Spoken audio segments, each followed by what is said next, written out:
Escutávamos no livro do Êxodo o Senhor nos dizer: eu sou o Senhor Deus que te tirou do Egito, da casa da escravidão. Essa afirmação nos lábios do próprio Deus nos lembra que o nosso Deus é um Deus libertador, o único Deus que nós podemos ter e o único também que tem o poder de nos libertar. Deus é aquele que é misericordioso com os que o amam, com aqueles que seguem os seus preceitos, os seus mandamentos. Deus é aquele que quer nos ver, seus filhos e filhas, livres para seguirmos a sua lei. Lei essa que Ele nos deu em forma de mandamentos.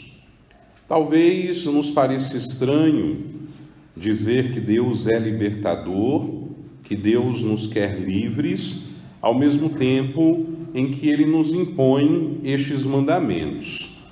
Mas, de fato, com os mandamentos, que é a expressão da lei de Deus, de sua palavra, Ele nos leva a sermos verdadeiramente livres, porque não é a liberdade que o mundo prega, que não tem medidas nem consequências, mas é uma liberdade que nos ensina e nos mostra que o verdadeiro caminho para sermos felizes, para sermos livres, é aquele no qual nós somos desapegados das nossas paixões, dos vícios, e sobretudo se a gente cumprir fielmente aquilo que o Senhor Deus nos indica. O livro do Êxodo nos indicou, nos apresentou o Decálogo, os 10 mandamentos. Também encontramos uma versão dos mesmos no livro do Deuteronômio. 10 mandamentos que nós bem conhecemos, ou ao menos deveríamos conhecer, uma vez que a gente aprendeu eles, sobretudo naquela fase em que fizemos catequese preparatória para a nossa primeira comunhão.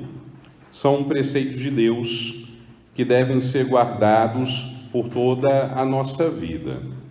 Não só sabermos de cor, mas, sobretudo, entendermos o que significa cada um e procurarmos viver cada um na sua totalidade na nossa vida.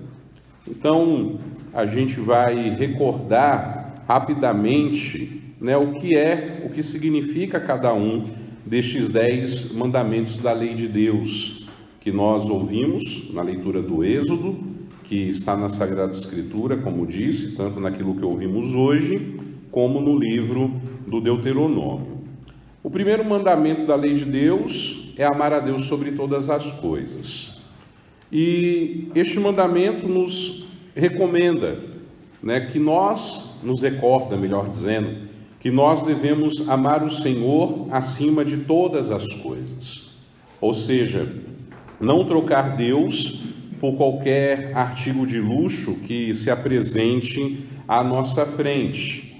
Quem ama a Deus, o ama de todo o coração, o ama de toda a alma, com todo entendimento, de toda a sua força, como nos diz a própria redação original do mandamento na Sagrada Escritura.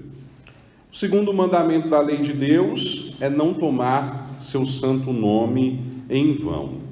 Simplesmente pelo fato de que o nome de Deus é santo. E quantas vezes a gente se esquece disso? Por isso é preciso pronunciar este nome com docilidade, com respeito, com reverência, em atitude de adoração. Terceiro mandamento, guardar domingos e festas de guarda. Infelizmente, a coisa mais comum hoje é ver as pessoas julgar qualquer coisa mais importante ou mais suficiente que a Santa Missa ou que estar na casa de Deus. E esse terceiro mandamento tem seu eco no Evangelho que nós ouvimos hoje. Nada deveria ser mais importante para o cristão católico do que participar da missa no domingo e nas solenidades, nas festas de guarda. Nada, nem mesmo doença ou morte, a não ser que seja da própria pessoa, deveria nos impedir de ir à igreja para celebrar o santo sacrifício. O mandamento nos motiva a ter zelo pela casa, pelas maravilhas de Deus atualizadas naquilo que a liturgia celebra. Por isso a importância de nos encontrarmos ao menos uma vez na semana, no domingo, que é o dia do Senhor. Esses 3 primeiros mandamentos, como a gente bem sabe, dizem respeito à nossa relação com Deus. E os outros 7 da lei de Deus dizem respeito à relação que nós devemos ter para com o próximo. E essa segunda seção dos mandamentos começa com o 4º mandamento, que é aquele: honrar pai e mãe. Feliz é aquele que vê nos seus pais o reflexo do próprio Deus. Por isso, os filhos são chamados a honrar os seus pais. E esse mandamento, ele vem acompanhado de uma promessa que São Paulo, na carta aos Efésios, nos recorda, no capítulo 1, versículo 6, quando ele diz: aqueles que honram seus pais terão vida longa sobre a terra. Mas a gente sabe que, infelizmente, muitos filhos ainda maltratam seus pais, ainda os jogam em asilos frios, não os valorizam e até mesmo tiram a vida dos seus progenitores, como de vez em quando a gente vê um caso ou outro aí nos meios de comunicação.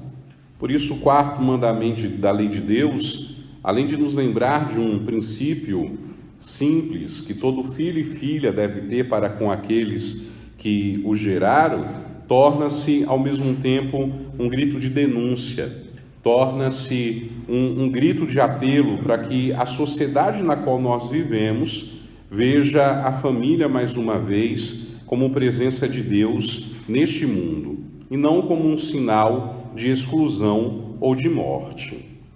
O 5º mandamento da lei de Deus é aquele que nos diz que nós não podemos matar. Não matarás. A vida, a gente bem sabe, é o dom mais precioso de Deus. Portanto, se Deus deu, somente Ele pode tirar. Mas o mandamento também nos recorda que não se mata somente tirando literalmente a vida do próximo, mas se mata também, simbolicamente, por meio de calúnias, mentiras, fofocas, que a gente pode levantar contra o outro.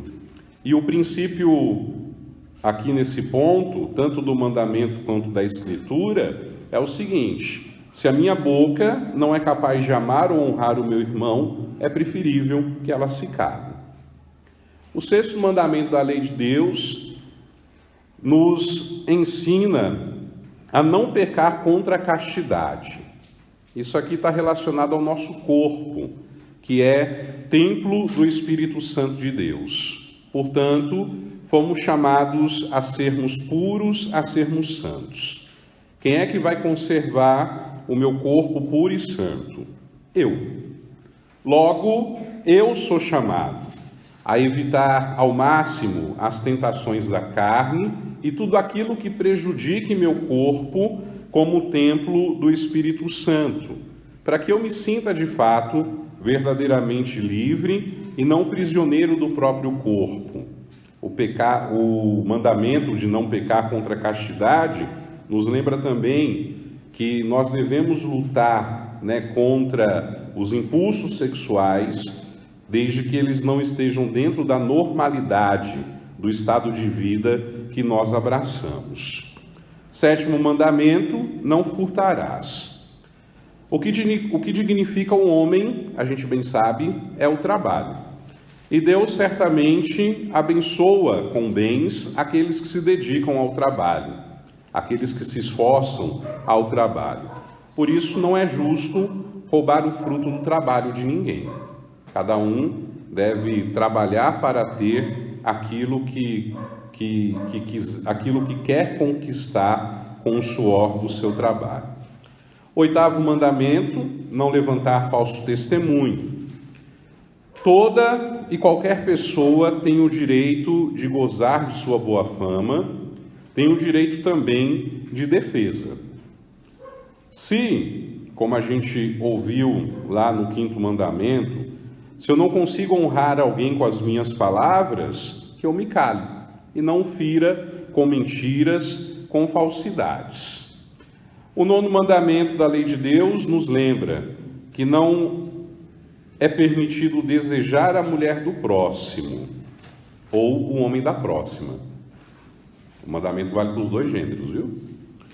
O mandamento convida aqueles, sobretudo, que pretendem unir-se em matrimônio a guardar a castidade desse ponto de vista, ou seja, respeitando aquele ou aquela com quem estão vivendo ou com o qual vão viver por meio do sacramento do matrimônio.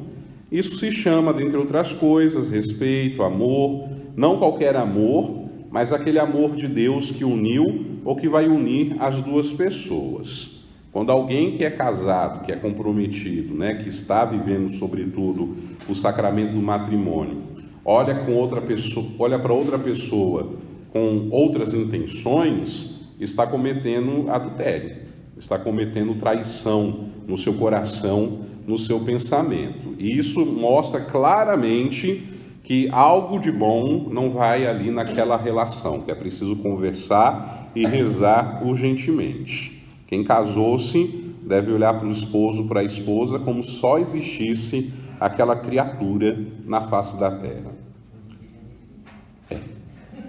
E o último mandamento é não cobiçar as coisas alheias. Está em sintonia com aquele mandamento de não furtarás. Mas esse último mandamento, ele nos alerta também sobre a realidade da inveja, que sempre foi um verdadeiro câncer presente na história da humanidade, porque nos leva a cobiçar ou desejar aquilo que é do outro. E a cobiça leva até a realidade da morte muito facilmente, uma vez que a inveja leva o ser humano a querer até mesmo estar no lugar do outro, ou pior do que isso, ser o outro. Tem gente que se deixa invadir tanto pela inveja e pela cobiça, que é capaz de matar o outro com aquele pensamento: agora eu vou ser ele. Mas, no fundo, todo mundo sabe que isso não é possível. Depois desse breve olhar que a gente fez, sobre os mandamentos da lei de Deus, para a gente recordar também o que é cada um deles, nós podemos vê-los agora da seguinte forma: eles são leis. E a lei aqui, sendo de Deus, ela é sinal da aliança dele conosco, com a humanidade. E é algo que é fundamental para a salvação da mesma humanidade. Os mandamentos são intervenção de Deus na vida do ser humano, para que ele possa olhar para a sua vida e se renda a essa salvação oferecida por Deus. Eles são caminhos de salvação, além de ser também caminho de liberdade. Mais do que isso, os mandamentos é a própria palavra de Deus, que acaba cumprindo, que acaba cobrindo, melhor dizendo, todo o campo religioso e moral da vida de alguém, tornando-se assim, para aqueles que creem nos mandamentos e os cumprem, esse pleno caminho, tanto de liberdade quanto de salvação. Quando Deus Pai nos deu os mandamentos através da pessoa de Moisés, entregando a ele aquelas 2 tábuas nas quais ele escreveu todos os 10, ele está agindo como o divino legislador. Legislador é aquele que geralmente promulga ou formula as leis em uma sociedade. Mas Deus, o divino legislador, ele não nos dá a lei como uma obrigação, mas ele nos dá a lei como um dom da sua vontade. A lei de Deus não é uma imposição. A lei de Deus é sempre um dom. E a lei, que é palavra de Deus, espera de nós resposta. que pode ser positiva ou negativa.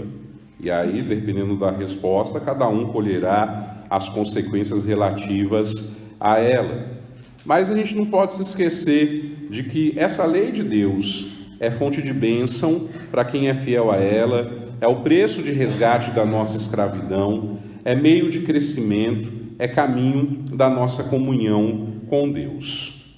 Certamente, Deus, quando nos dá essas leis, Ele não queria que ela fosse cheia de formalidades e preceitos a serem cumpridos por meio de normas, ritos, muita coisa, que leva à burocracia, que levasse o ser humano a viver as leis somente como algo exterior. Deus quis que a sua lei tivesse por base o amor, que a lei fosse sobretudo vivida no interior, ou seja, que ela esteja presente no nosso coração e que ela nos ajudasse a levar a termos um diálogo de amor sincero com Deus, o nosso Criador. Nesse ponto aqui, Jesus aparece para nós como o novo legislador divino. Jesus, como ele bem afirma no Evangelho, ele não veio para mudar nenhuma vírgula da lei de Deus, e muito menos daquilo que o povo viveu seguindo essa lei. Porque quando Moisés entrega as tábuas, à medida que o povo de Deus cresce, se estrutura, etc. e tal, dos 10 mandamentos surgem outros inúmeros, centenas de preceitos.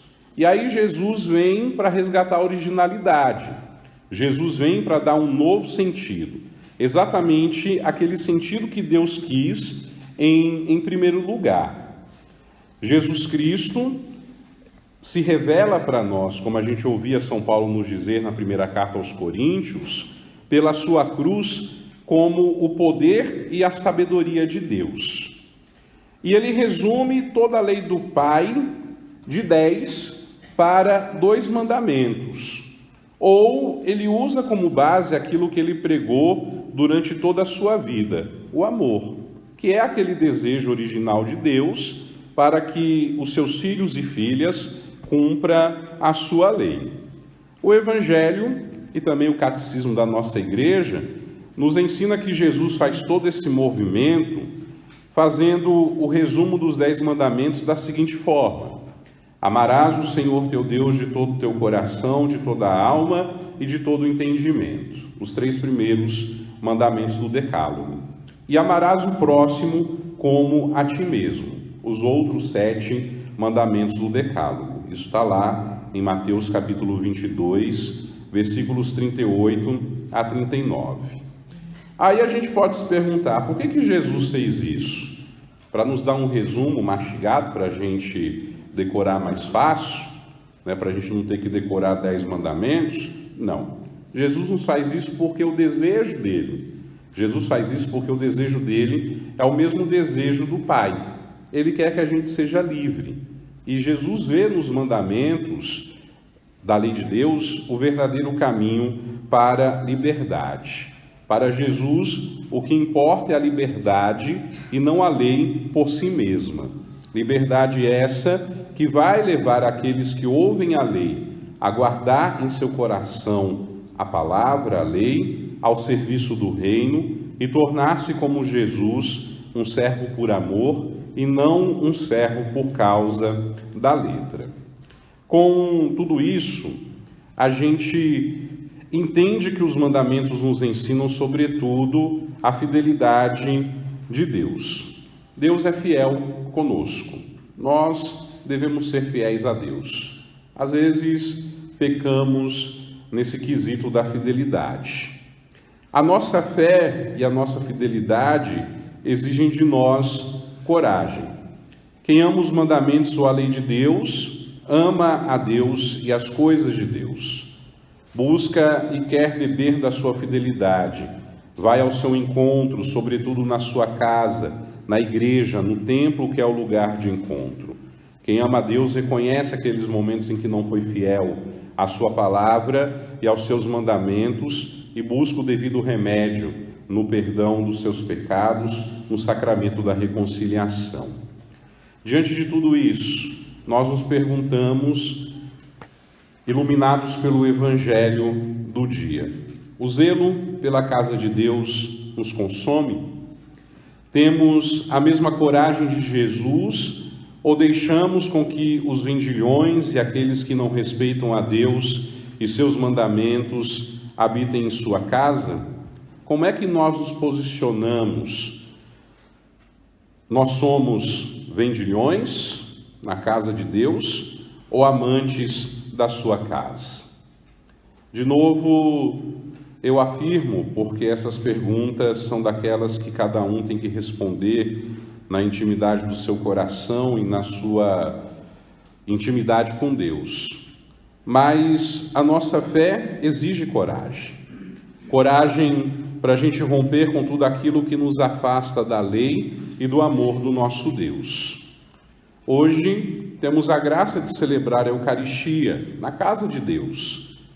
E vemos, sob a aparência do pão e do vinho que serão consagrados e se tornarão para nós corpo e sangue de Jesus, a atualização destes 10 mandamentos. Isso acontece porque Deus é fiel em sua palavra e jamais volta atrás em suas promessas. Veja como é importante a gente crer nisso, porque Jesus lá atrás, quando instituiu a Eucaristia, nos ordenou um mandamento de novo: façam isso em minha memória. E a igreja entendeu que nós vamos fazer isso em memória de Jesus até o dia em que ele voltar definitivamente. E nós, mesmo diante dessa realidade grandiosa e maravilhosa, tantas vezes nos portamos como aqueles farisaicos do Evangelho com as leis de Deus, porque a missa às vezes se reduz a uma visita apressada. As peregrinações aos lugares santos e de testemunho da fé tornam-se passeios turísticos. Por exemplo, tem gente que vai à Aparecida do Norte não para rezar, mas para passear no shopping e na feira. Fazemos atos de caridade e nos propomos a nos converter apenas uma vez por ano, por ocasião da Quaresma. A gente se confessa quando aparece um tempo, e por aí vai. Perdeu-se, em meio a essa loucura que a gente vive no século XXI, o amor e o temor pela lei de Deus, por sua palavra, por sua casa, por suas coisas. Por isso é preciso que nos lembremos que nós, quando chegar a nossa hora e vez, vamos ser julgados conforme a lei do amor, que é um mandamento de Cristo, nosso Salvador. Se nós muito amamos, muito amor receberemos. Se nós pouco amamos, pouco amor receberemos. Se nada amamos, nada de amor nós receberemos. E o medidor do nosso julgamento diante de Deus, naquele dia feliz, que a gente espera que seja feliz, que o iremos encontrar face a face, será o quanto nós, nessa vida, amamos a sua lei, amamos a sua palavra. Portanto, é tempo de nós abrirmos os nossos ouvidos e o nosso coração ao chamado de Cristo, que nos comunica a lei de Deus resumida na lei do seu amor. A lei humana, a qual nós também estamos submetidos, ela tem um início e tem um fim. A lei de Deus não. A lei de Deus é de sempre e para sempre. E é regida pelo amor, e para o amor não existe um basta. Não existe limites. O amor é sempre sem fim. Confortados pela misericórdia de Deus, nos lembremos sempre de que a lei do Senhor Deus é perfeita, um conforto para a alma, palavras de vida eterna, testemunho fiel, sabedoria dos humildes, precisa, alegria ao coração, brilhante, para os olhos luz, pura, imutável, correta, justa, desejável, palavra mais doce do que o mel. Se nós queremos ser verdadeiramente livres, não nos esqueçamos, é somente a lei do Senhor que irá nos libertar.